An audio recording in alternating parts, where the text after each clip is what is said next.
Assalamualaikum warahmatullahi wabarakatuh.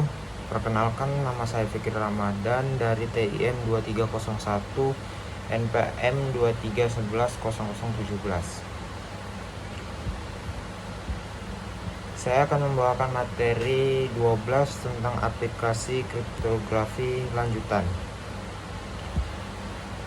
Pada kesempatan kali ini saya akan mempresentasikan materi yang berjudul aplikasi kriptografi, khususnya mengenai materi yang berjudul aplikasi kriptografi, khususnya mengenai keamanan data multimedia messaging service atau MMS pada mobile phone.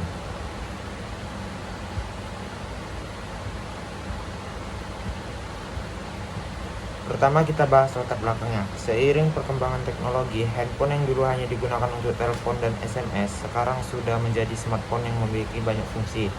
Kita bisa mengirim foto, video, suara, bahkan atau dokumen hanya menggunakan ponsel. Awalnya layanan pesan hanya berupa SMS yang hanya dapat mengirim teks.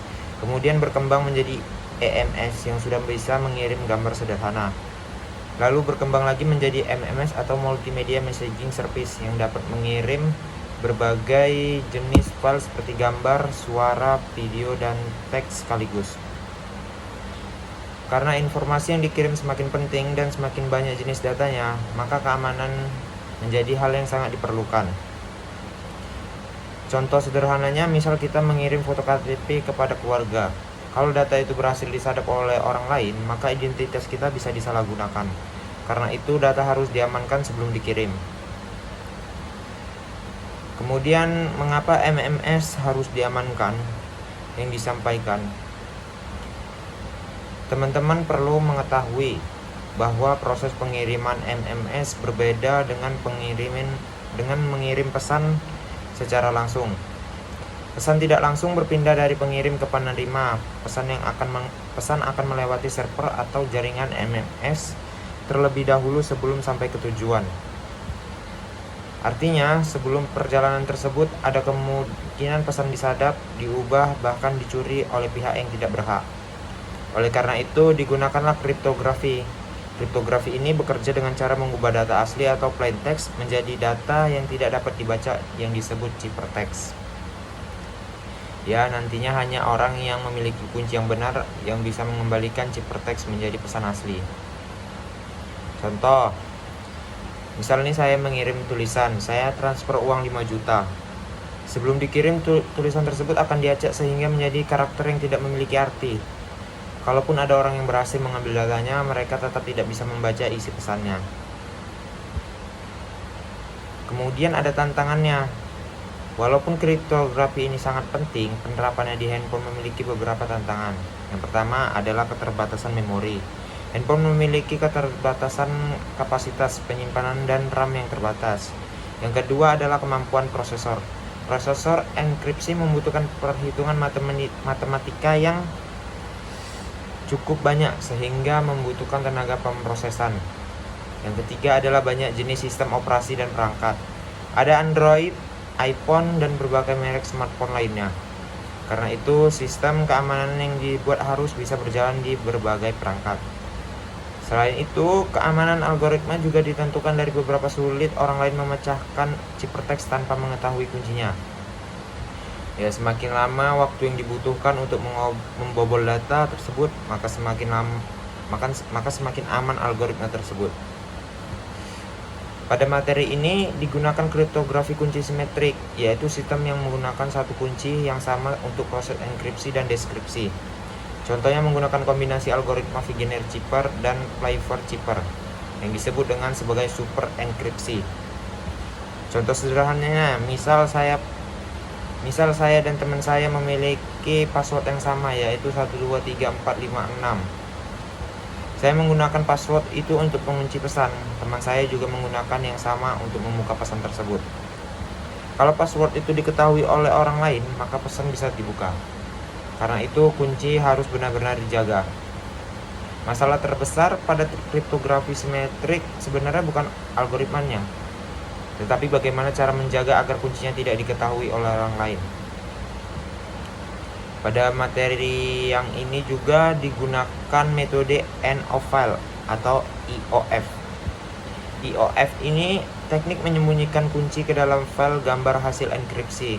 Jadi, kunci tidak dikirim secara terpisah, tetapi disisipkan di dalam gambar sehingga orang lain tidak mengetahui letak kuncinya.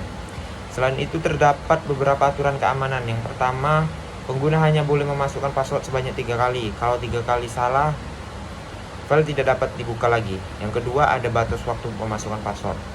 Maksimalnya 255 detik. Kalau melewati batas waktu, proses deskripsi juga akan gagal.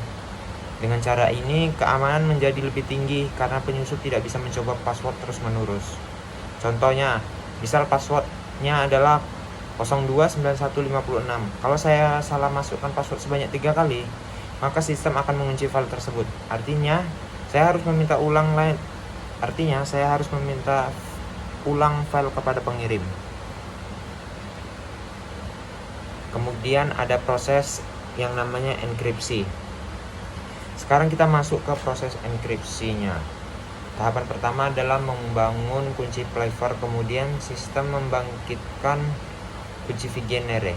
Setelah itu gambar dipisahkan menjadi 3 komponen warna, yaitu red, blue, green atau RGB. Masing-masing warna kemudian dienkripsi menggunakan Vigenère.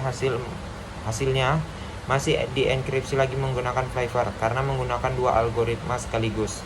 Maka proses ini disebut super enkripsi. Setelah selesai, kunci Playfair disembunyikan ke dalam gambar menggunakan metode IOF. Kemudian ketiga komponen warna digabung kembali sehingga terbentuk gambar baru yang sudah terenkripsi. Hasil akhirnya masih terlihat seperti gambar biasa, tetapi sebenarnya isi data sudah terlindungi. Contohnya, kalau diibaratkan seperti rumah, pintu pertama dikunci menggunakan Vigenère. Setelah itu masih ditambah lagi pintu kedua menggunakan Playfair. Jadi pencuri harus berhasil membuka 2 lapisan keamanan sekaligus. Ada yang namanya proses deskripsi.